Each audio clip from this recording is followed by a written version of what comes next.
much for joining me on Being Indispensable. My name's Liz Van Vliet. We're all dispensable. I know that better than anyone.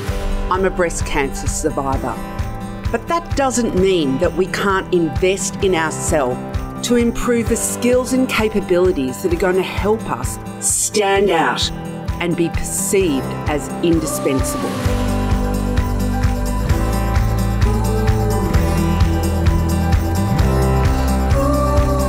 Being indispensable is also about the being side of the equation. Because if we're not looking after ourselves and our own well-being, then we have no hope of showing up as indispensable in the workplace.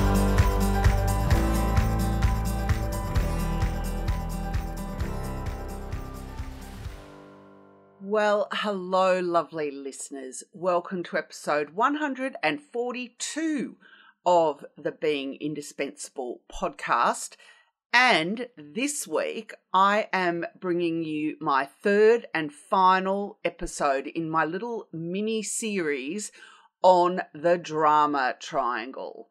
So, last week and the week before, if you haven't gone back, go and have a listen to episode 140 and 141, because those two episodes are where I start outlining what the different roles are in the drama triangle. And you can listen to these in whatever order you like. If you want to keep listening to 142 and go back, that is more than fine.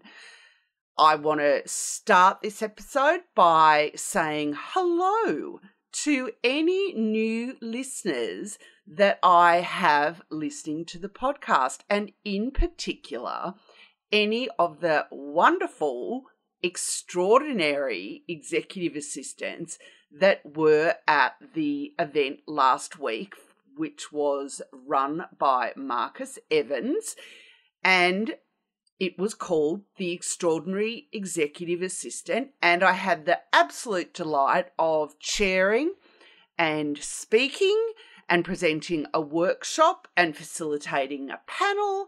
And it was 2 days interacting with my favourite people in the entire world, executive assistants. So hello to any of the lovely people that have come to the podcast by way of last week's event. It's lovely to have you here. And I hope you're enjoying this episode and any others that you might have listened to. Anyway, on with this episode. So this week, I wanted to just finish off this little series of 3 episodes on the drama triangle by focusing on your interactions with the perpetrator in the drama triangle. Now, why is that something I wanted to do?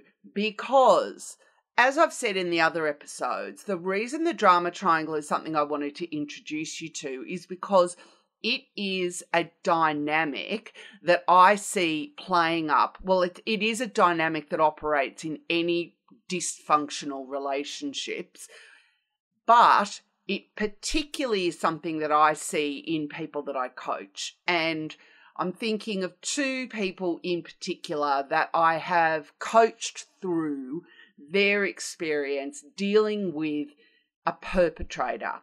And in both of those cases, this, using the word perpetrator sounds very sounds like we're on CSI or Law and Order. But basically, if I think about when we're talking about the drama triangle and we use that person who sits in that corner and is called the perpetrator, we can also, and this is what I see, and I'm thinking of these 2 people in particular that I've coached through really difficult relationships that they've been navigating with people that fit into this role.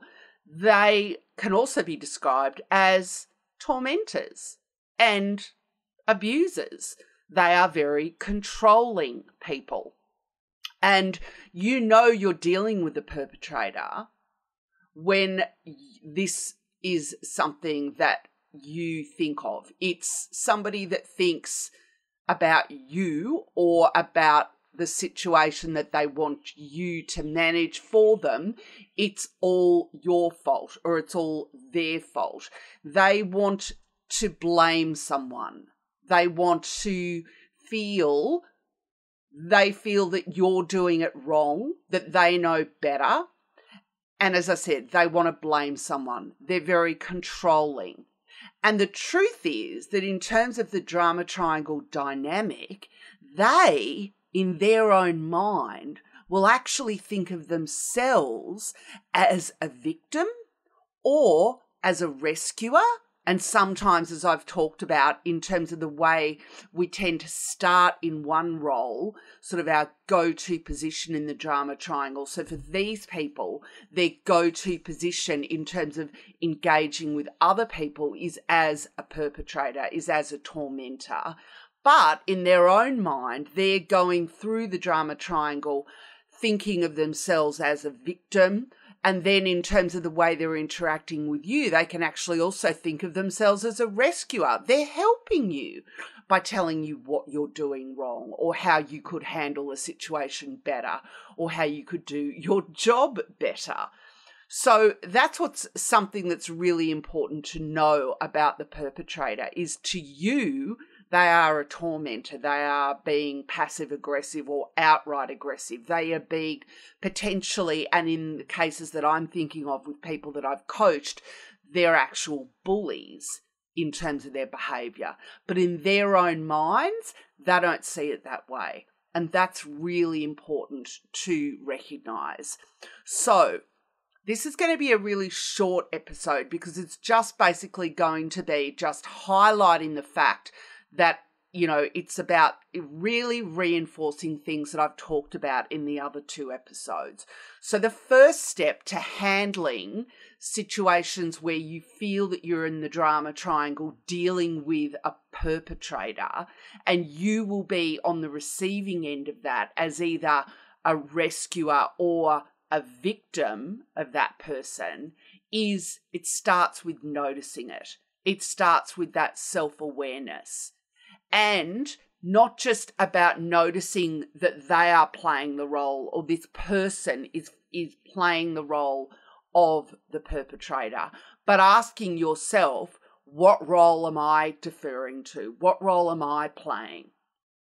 So the second step, after you notice it and ask yourself that question of if they're the perpetrator, where am I in the drama triangle, is to avoid reacting. So avoid showing up as the victim or the rescuer. And the way that I want you to do that, which I've already talked about in the previous episodes, is this ABC process. So you want to ask questions. You want to get clarity around what is it that they're communicating to you. You want to set boundaries. You want to say, no, it doesn't work for me for you to speak to me that way. It doesn't work for me for you to bring me your problems instead of handling your problems. So I'm just paraphrasing it because clearly that's not the way you'd articulate it. But, well, having said that, you know I love that phrase, it doesn't work for me or it would work better for me. But the idea of setting boundaries is the key takeaway here. So in the ask metaphor, or the ABC metaphor, it's asking questions, it's setting boundaries, and it's communicating assertively. So it's using the frameworks that I've given you previously in terms of the I notice, I imagine, I feel, Petria King framework, or the SBI framework, which is situation, behaviour, impact. That's what that acronym stands for. And if you're unfamiliar with those, then go back and listen to episode 113 of the podcast, where I talk through those two frameworks for communicating assertively. So, what other resources am I going to give you today? Well, one thing that I think would be really insightful is to be going and having a look at the World Assistance Summit report from a couple of years ago on bullying, where they found that almost 60% of assistants that responded to their survey had been bullied in some form or another.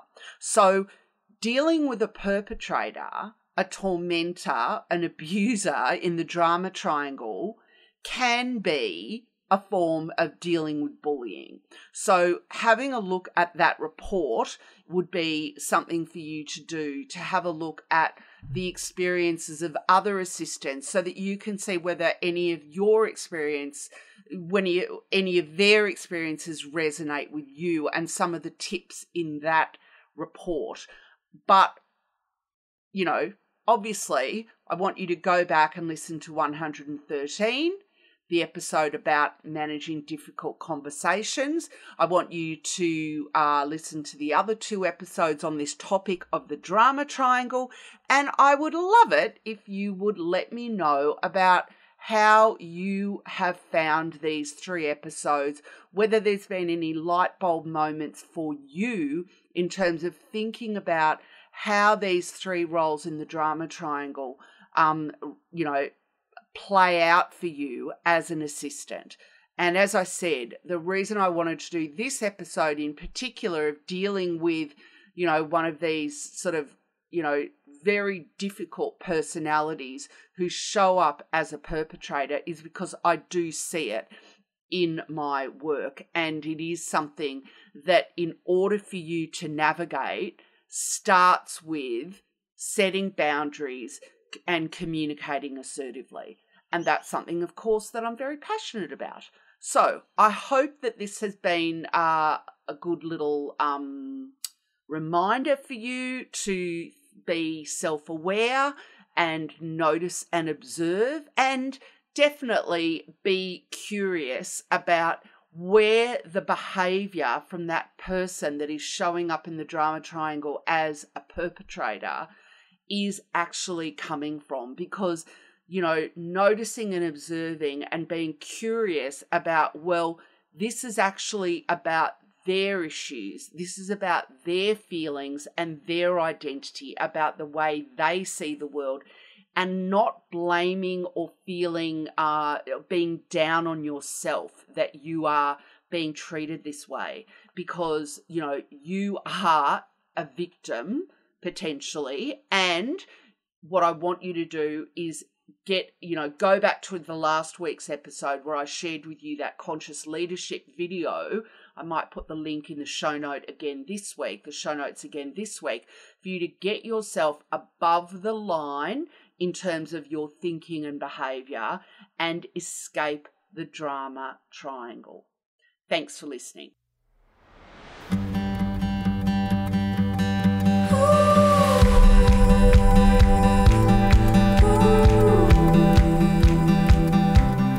Thanks for listening to today's show. I hope you enjoyed it. If you'd like to see the show notes, head over to my website. It would be great if you haven't already done so. If you enjoyed the show, if you could kindly go to iTunes and leave a review. It helps other people find the show. Thanks for listening and have a great week.